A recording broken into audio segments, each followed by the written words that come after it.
주님의 말씀입니다. 경청하십시오. 의에 줄이고 목마른 자는 복이 있나니 그들이 배부를 것이며. 아멘. 한번 생각해 보시기 바랍니다.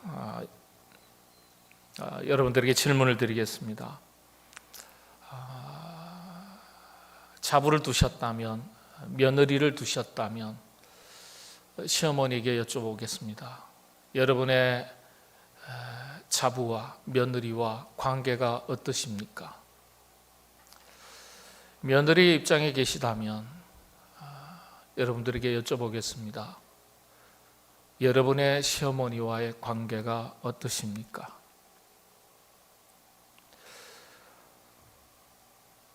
부부의 관계를 여쭤보겠습니다. 남편과의 관계가 어떠십니까?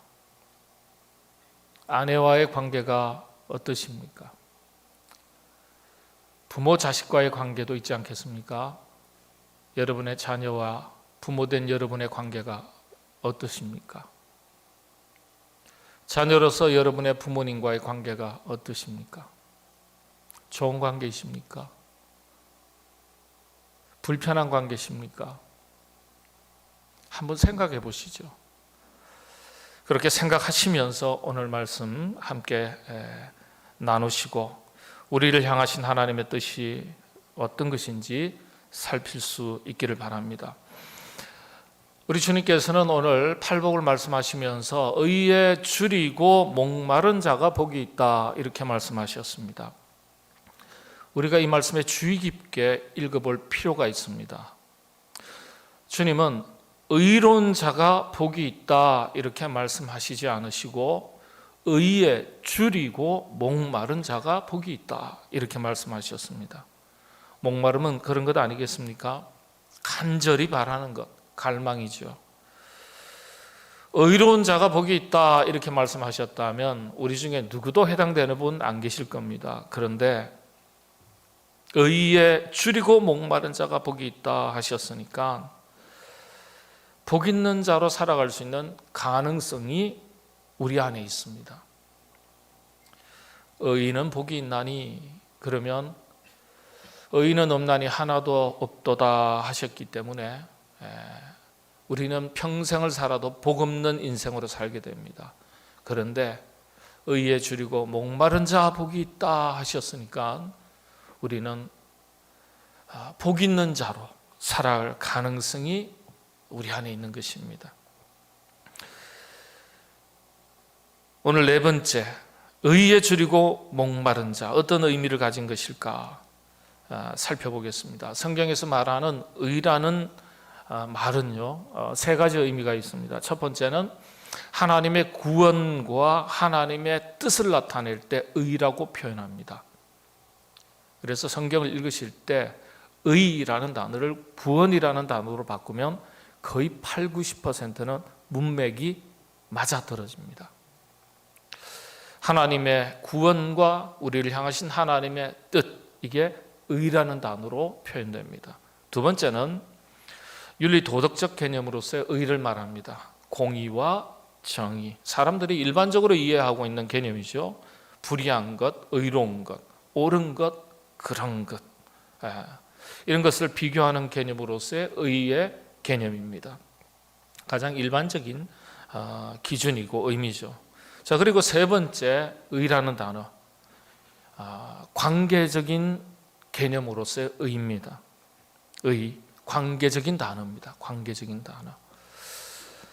오늘 팔복 중에 네 번째 복인 의라는 단어는요, 의에 목마른 자 할 때 이 의는 관계적인 용어입니다. 관계. 물론 공의와 정의, 구원과 하나님의 뜻이 다 포함되어 있고 녹아나 있지만은 특별히 더 분명한 것은 관계적인 용어라는 사실입니다.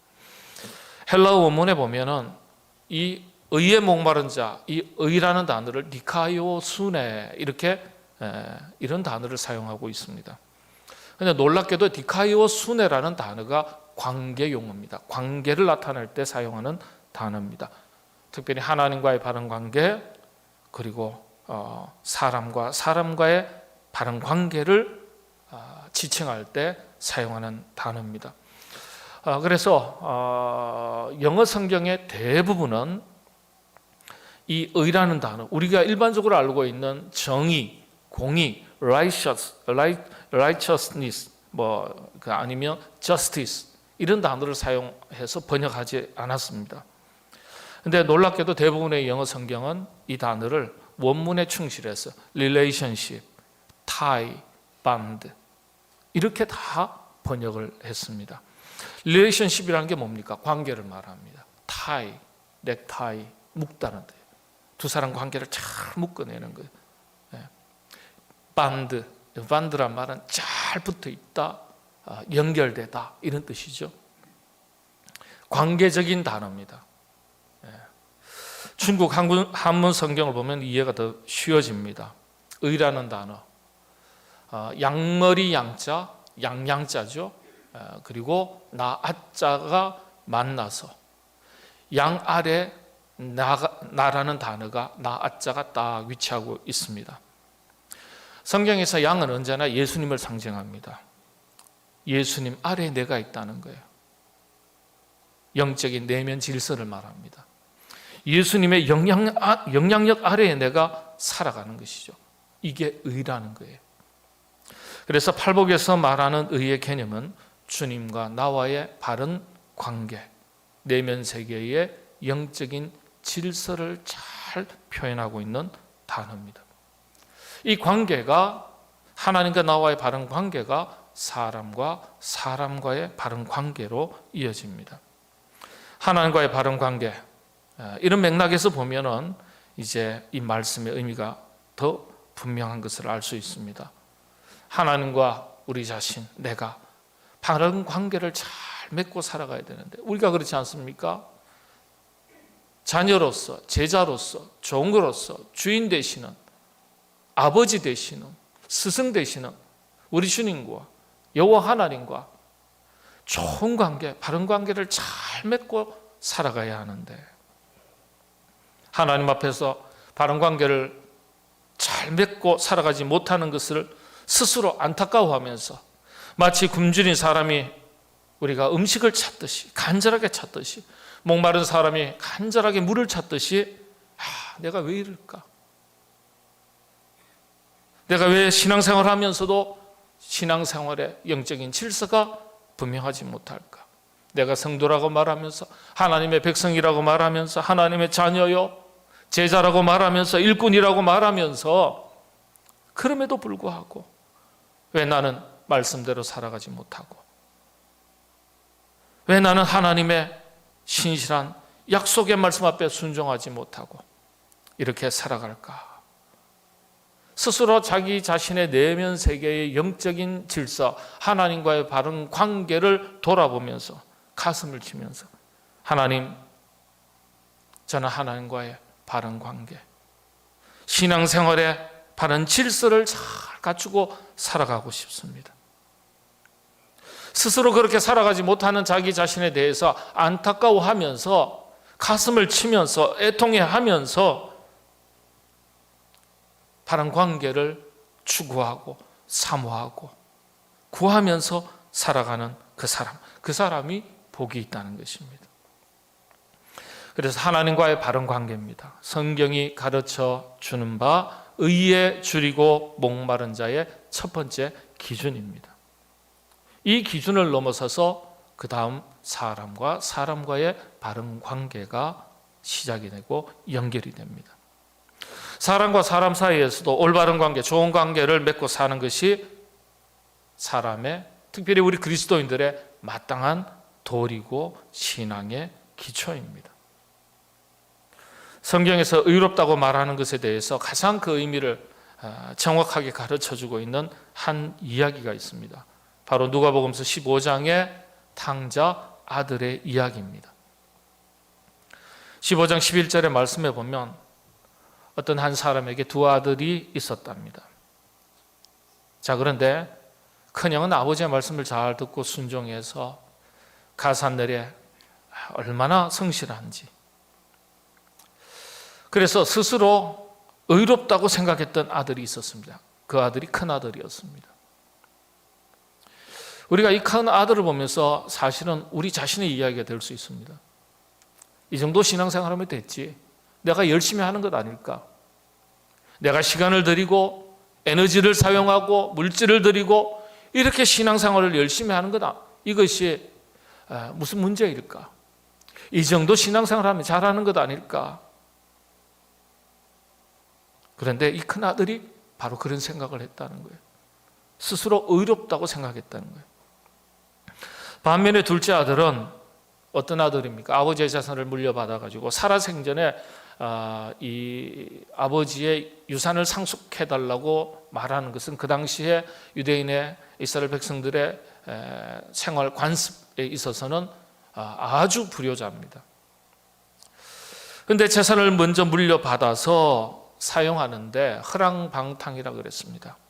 돌이킬 수 없을 정도로 타락했다. 허랑방탕의 헬라 원문은요, 용서받지 못할 만큼 타락했다, 이런 뜻입니다. 성경은 그런데 스스로 의롭다고 생각했던 큰아들을 의롭다고 말하지 않고 타락했다가 다시 돌아온 둘째 아들이 의로운 아들인 것을 우리에게 가르쳐주고 있습니다. 이유가 무엇이겠습니까? 이 아들이 아버지께로 다시 돌아올 때의 장면을 17절에서부터 19절 내용을 보면 우리가 잘 알 수 있습니다. 탕자 아들이 모든 것을 다 잃어버리고 이제 아버지 품으로 돌아오는 장면이죠. 17절, 이에 스스로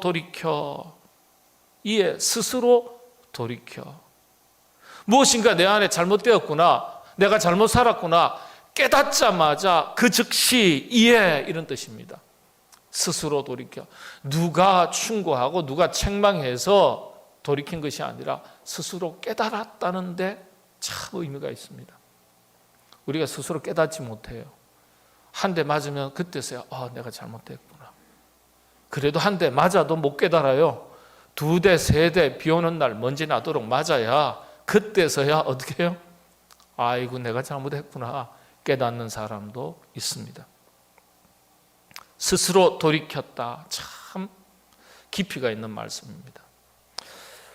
돌이켜, 이 단어에 아버지와의 바른 관계를 불타는 목마름으로써 사모하는 것을 알 수 있는 장면입니다. 야, 내가 여기서 이제 굶주려 죽는구나. 내가 잘못 살았구나. 일어나서 이제 아버지께로 돌아가자. 자신이 잘못 살았고 아버지의 사랑을 스스로 깨뜨리고 탕자가 된 이 처지에 자신의 죄를 돌아보고 아버지의 사랑을 다시 기억하고 글자 그대로 목마름을 가지고 아버지의 품을 사모합니다. 그래, 내가 벼랑끝 인생의 자리에서 돌아갈 곳은 아버지의 품, 그곳뿐이구나. 아버지께 가서 용서를 구하고 엎드리자. 그래서 아버지를 향해서 용서를 구하는 심정으로, 불타는 심정으로 아버지의 집, 고향 땅을 향해서 일었습니다. 바로 이때 둘째 아들의 이런 마음을 가리켜 의에 줄이고 목마른 자라고 말합니다. 이에 아버지께로 돌아가니라 그랬습니다. 아버지가 어떻게 맞이했습니까? 측은히 보고 잘못한 것을, 죄를 보신 게 아니에요. 영혼을 보신 거예요. 피폐해진 영혼을, 돌이키는 영혼을.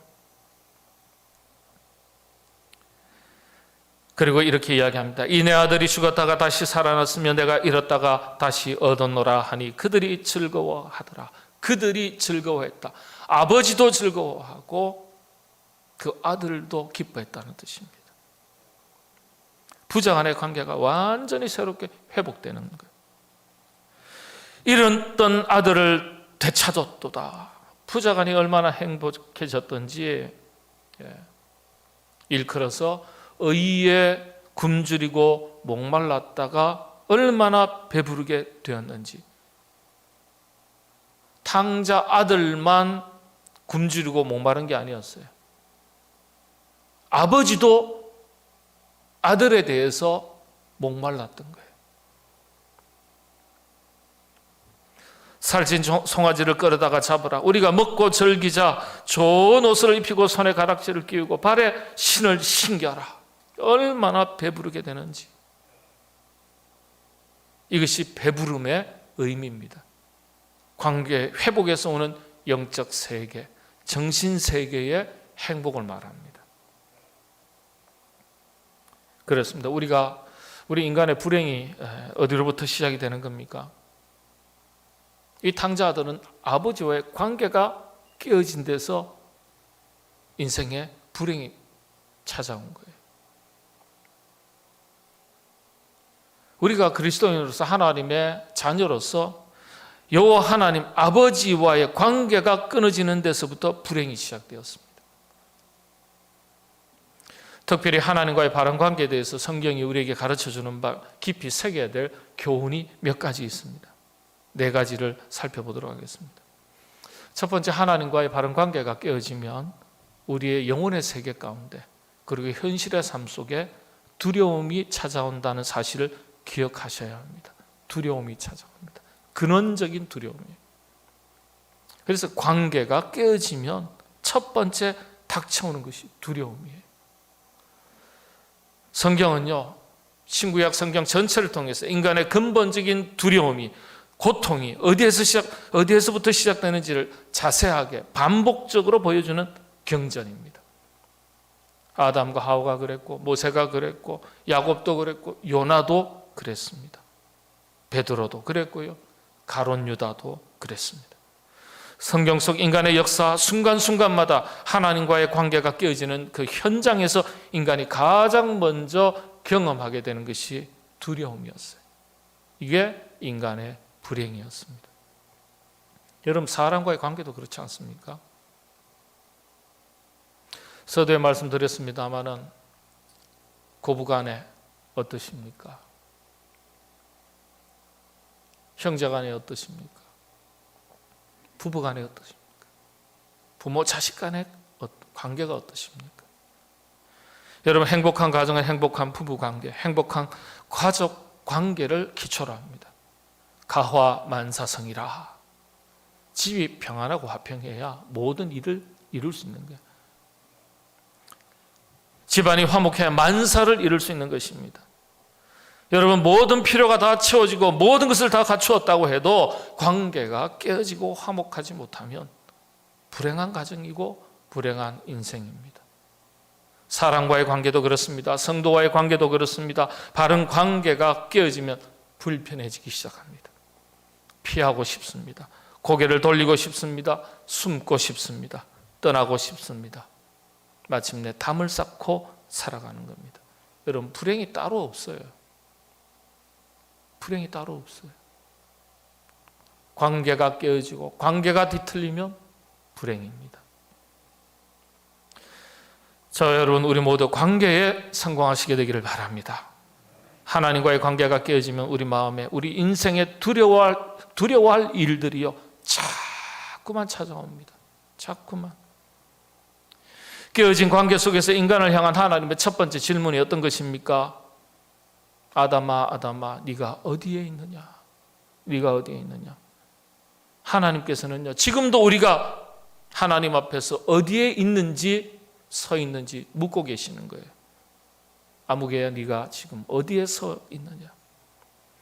하나님 앞에서 우리가 있어야 할 자리에 잘 있는 것, 이게 의로운 것입니다. 있어야 할 자리에 있지 아니하고 그릇된 관계로 있을 때 그것이 바로 의롭지 못한 것이 되는 겁니다. 그래서 관계가 깨어지면 아담과 하와처럼 두려워서 숨었나이다, 그렇게 대답했거든요. 관계가 깨어지면 두려워서 숨게 됩니다. 여러분, 몇 번씩이나 말씀드렸습니다마는 정신병을 일컬어서 은유적으로 표현할 때 세상이 무서워서, 두려워서 자기 속에 스스로 숨는 병을 정신병이라고 했습니다. 술 속에 숨으면 술 중독자가 되고 마약 속에 숨으면 마약 중독자가 되는 거예요. 평안을 잃어버리게 됩니다. 평안이 깨어지는 거예요. 성경적으로는 샬롬이 깨어지는 겁니다. 그런데 하나님과 나와의 관계가 회복되면 어떤 일이 일어나느냐? 이 평안이 회복되는 거예요. 평안이. 하나님과의 바른 관계를 맺으면, 그래서 두 번째, 우리가 이 관계에 대해서 깊이 생각해 볼 때 평강이 찾아온다는 사실을 꼭 기억하시게 되기를 바랍니다. 하나님과의 나와의 바른 관계를 스스로 진단할 수 있는 말씀이 있습니다. 요한복음서 14장 27절의 말씀이죠. 평안을 너희에게 끼치노니 곧 나의 평안을 너희에게 주노라. 내가 너희에게 주는 것은 세상이 주는 것과 같지 아니하노라. 너희는 마음에 근심도 하지 말고 두려워하지도 말라. 하나님과의 바른 관계를 잘 맺으면 평강이 찾아온다는 것입니다. 하나님과의 관계가 깨어지면 두려움이 찾아오지만 하나님과의 관계가 회복되면 우리 마음에 지극한 평안을 누리게 됩니다. 오늘 우리 시대가 참 고단한 일이 많은 시대입니다. 바라기는 여러분, 우리 모두 우리 삶 속에서 이와 같은 하늘의 평안, 우리 주님 주시는 평안함의 복이 넘치시게 되기를 바랍니다. 우리가 세 번째 생각할 일이 있습니다. 관계에 대해서 생각할 때 하나님과 나와의 관계가 회복되면 어떤 일이 일어날까? 여러분, 우리의 삶이 점점 더 성공적인 삶으로 나아가게 됩니다. 하나님과의 바른 관계는 그래서 성공과 실패의 기준이 됩니다. 구약 왕조 시대에 대표적인 두 인물이 있지 않습니까? 사울 왕과 다윗 왕. 한 시대에 서로 가난한 집안에서 태어났고, 그리고 마침내 왕의 자리까지 올랐던 인물입니다. 그런데 성경은 다윗을 가리켜 성공한 왕의 대표로, 사울 왕을 가리켜 실패한 왕의 대표로 평가하고 있습니다. 그 기준, 그 이유가 무엇이겠습니까? 하나님과의 바른 관계가 기준입니다. 사무엘상 18장 12절의 말씀에 보면 그렇습니다. 하나님과의 바른 관계를 잘 맺으면, 그런데 여호와께서 사울을 떠났다. 관계가 깨어진 걸 말하는 겁니다. 하나님과의 바른 관계를 잘 맺지 못하니까 성공하는 것 같으나, 여러분, 한 나라의 왕이 된다는 것이 얼마나 대단한 일입니까? 잘하고 못하고는 두 번째예요. 그 자리에 오르기까지가 얼마나 대단한 겁니까? 얼마나 많은 사람들이 있는데요. 그만하면 성공한 사람 아니겠습니까? 그런데 하나님과의 바른 관계가 깨어지니까 결국 실패한 왕이 되는 겁니다. 두 사람의 이야기를 통해서 성경이 이 점을 가르쳐주고 있습니다. 여호와께서 사울을 떠나, 관계가 깨어지니까, 사울로부터 하나님께서 그 손을 거두시니까 사울에게 어떤 것이 밀려듭니까? 다시 한번 18장 12절의 말씀 보실까요? 사울이 그를 두려워한지라. 무엇이 찾아왔어요? 사울이 다윗을 두려워했다는 겁니다. 왕인데 왜 두려워해요? 권력을 쥐고 있는데요, 힘이 있는데요. 하나님을 떠나니까, 관계가 깨어지니까 그 속에 영혼의 세계에 두려움이 찾아오기 시작한 겁니다. 그래서요, 성공과 실패의 영적 기준은 간단합니다. 하나님과의 바른 관계예요. 여기에서부터 시작되는 겁니다.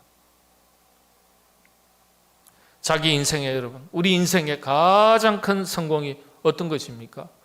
우리가 예수 그리스도를 만났다는 사실입니다. 우리가 예수님을 만나서 살아간다는 것 자체가 우리 인생의 가장 큰 성공인 줄로 믿으시게 되기를 바랍니다. 결국 하나님 없이 살고 하나님과의 바른 관계를 맺지 못하고 사는 사람의 결론인지 성경은 이렇게 가르쳐 줍니다. 사무엘상 18장 29절의 말씀이 기록되어 있습니다. 사울이 다윗을 더욱 두려워하여 평생에 더욱 강조하죠. 그리고 더욱이 어디까지 가는 겁니까? 평생 가는 겁니다. 평생 다윗의 대적이 되니라. 적을 앞두고 살아가니까 그 속에 두려움의 깊은 수렁으로 빠진 거예요. 여러분, 점점 하나님과 멀어지면 멀어질수록 찾아오는 것이 인생의 불안과 두려움이에요. 결국 실패하는 인생이 된 것입니다. 반면에 다윗은 어떻습니까? 사울보다도 훨씬 더 열악한 조건에서, 부족한 조건에서 자랐습니다. 그리고 사울왕보다도 더한 고통의 세월을 지냈습니다. 그럼에도 불구하고 다윗은요, 하나님 앞에서 어떤 신앙으로 살았습니까? 시편 57편, 다윗의 위대한 신앙의 핵심을 볼 수 있는 말씀이죠. 이 시편 57편은 다윗이 사울왕을 피해서 아들람 동굴 속에서 먹고 입고 불편하게 자면서 그 모든 것이 열악한 환경 속에서도 극한의 생명의 위협을 받는 자리에서도 하나님을 향한 신앙이 변치 않고 그의 고백이 어떤 고백이었는지를 보여주는 대표적인 시편으로 해석하고 있습니다. 이게 다윗과 사울이 서로 다른 성공과 실패의 삶을 살게 된 핵심인 것을 가르쳐 줍니다. 어떤 경제 신앙입니까? 9절의 말씀, 주여 내가 만민 중에서 주께 감사하오며 문나라 중에서 주를 찬송하리로다. 주께 감사하며 주께 찬송하리로다. 언어적인 표현은 다르지만은 찬송과 감사는 야달은 이 히브리어에서는 같은 의미입니다. 찬송, 감사 같은 뜻입니다. 모든 것이 열악해도, 모든 것이 부족해도, 모든 상황이 악조건이어도 다윗은 한 손에는 감사, 다른 한 손에는 찬송입니다. 그렇다고 그 속에 그 영혼의 세계, 정신 세계에 불안이 없었겠습니까? 우리는 인간이 연약하기 때문에, 불안전한 세상에서 살기 때문에 불안이 있었을 거예요. 두려움이 있었을 거예요. 다른 시편을 보면 그 불안과 이 두려움을 다윗은 솔직하게 고백합니다. 정확하게 고백하고 있습니다. 그럼에도 불구하고 불안과 두려움이 있었음에도 불구하고 감사와 찬송을 놓치지 않았어요. 모든 것이 부족해도 한 손에는 감사, 모든 것이 열악해도 한 손에는 찬송. 바로 이것이 다윗이 성공할 수 있었던 비결이었습니다. 가장 불행했던 자리에서도, 가장 고통스러운 자리에서도, 가장 괴로운 자리에서도, 가장 낙심할 자리에서도 바르게 살려고 애쓰고, 성실하게 살려고 애쓰고, 손해보더라도 정직하게 살려고 애쓰고, 핍박을 받더라도 감사하며 살려고 애쓰고, 아무리 악조건 속에서라도 찬송하며 살려고 애쓰고, 나를 죽이려고 하는 시기와 질투 속에서도 그들을 용서하면서 살려고 애쓰고, 이것이 바로 다윗의 신앙입니다. 그리고 하나님의 뜻을 항상 먼저 간절히 구하고 찾았습니다. 이게 다윗의 성공 비결이에요. 자, 여러분, 우리 모두 이런 신앙을 배워 나가시게 되기를 바랍니다. 마지막 네 번째입니다. 하나님과의 바른 관계를 회복하면 어떤 일이, 어떤 복이 우리에게 주어지느냐. 그건 말씀을 드렸으니까요. 마지막 네 번째는요, 그렇다면 하나님과의 바른 관계, 영적 내면 세계 질서를 회복시키고 싶은데 어떻게 해야 되겠느냐? 어떻게 시작하면 될까요? 사람도 사람 사이에 불편합니다. 그럼 어떻게 하면 되죠? 가서 미안합니다, 죄송합니다. 그러면 될까요, 안 될까요? 그거 갖고는 안 되겠어요? 밥 한번 사셔야 되겠어요? 밥 가지고도 안 되겠습니까? 선물할까요? 여러분, 그렇지 않습니까? 말 한마디에 천냥빚 갚는다고. 미안합니다, 제가 부족해서, 제가 조금 모자라서, 생각이 조금 짧아서. 그런데 그 얼굴에다 침 뱉겠어요? 그렇지 않습니다. 사람도 그렇지 않아요.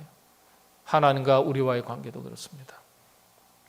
하나님과 우리와의 바른 관계 회복은요, 우리 자신의 죄와 허물들, 이것을 회개하는 것으로부터 시작이 됩니다. 하나님께서 우리의 죄를 용서하시되 70번씩 7번이라고 용서하라고 가르치셨지만은 용서를 구하거든 이라고 전제 조건을 달았어요. 용서를 구하거든. 탕자 아들의 이야기를 기록할 때요, 탕자 아들과 아버지와의 관계가 회복되는 이야기의 첫머리에 성경이 어떻게 기록하고 있습니까? 제가 말씀드렸죠. 이에 돌이켜 일어나 그랬습니다. 이에 스스로 돌이켜. 다시 말씀을 드리면 자신의 죄와 허물에 대한 철저한 자기 반성과 회개가 뒤따를 때 그때부터 아버지와 부자의 관계가 회복되는 것을 성경이 보여주고 있는 겁니다.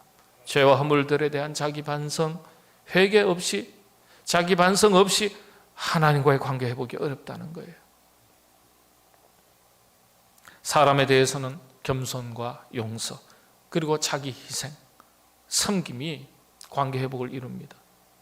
하나님과 우리와의 관계는 우리의 죄와 허물들, 연약함을 주님 앞에 내어놓고 회개하고 새롭게 믿음을 결단할 때 아버지가 벌떡 일어나서 먼저 달려가서 품에 안았다 그러지 않습니까? 관계가 회복되는 거예요. 손에 가락지를 끼우고 새 옷을 입혀주고 신의 새 신을 챙겨주고 우리의 삶이 점점 더 회복됩니다. 불안과 두려움 속에 갇혀서 살았던 아들이 그 마음 속에, 심령 속에 기쁨과 즐거움이, 행복이 쫙 회복되는 겁니다. 사람과의 관계도 마찬가지입니다. 성도와의 바른 관계, 목회자의 바른 관계, 이웃과의 바른 관계 참으로 중요합니다. 가족들과의 바른 관계. 그런데 이 모든 것의 기초는 하나님과의 바른 관계를 회복하는 것에서부터 시작되는 것입니다. 하나님과의 바른 관계가 회복되면요, 참 신기하지만은 사람과의 관계가 회복되기 시작합니다. 뒤틀린 가족과의 관계가 회복되기 시작합니다. 성도와의 관계가 회복되기 시작합니다. 그런데 하나님과 나와의 바른 관계가 깨어지면 다른 이웃과 사람과의 관계도 깨어지기 시작합니다. 결국 우리 삶 속에 고통과 불안, 염려가 가득한 인생이 되고 마는 것입니다. 그래서 여러분, 혹시 우리 안에 마음 가운데 불안과 두려움이 있다면, 무엇인가 깨어져서 뒤틀려서 고통이 있다면, 아, 그렇구나, 정말 내가 하나님과 바른 관계를 다시 한번 회복하는 것이 필요하구나, 정말 나에게 하나님께서 함께 해주시는 손길이 필요하구나, 이것을 깨닫고 하나님과의 바른 관계, 이웃과의 바른 관계, 이 바른 관계에 대해서 깊이 생각하시고 또 목말라 하시고 회복해 나가시게 되기를 바랍니다.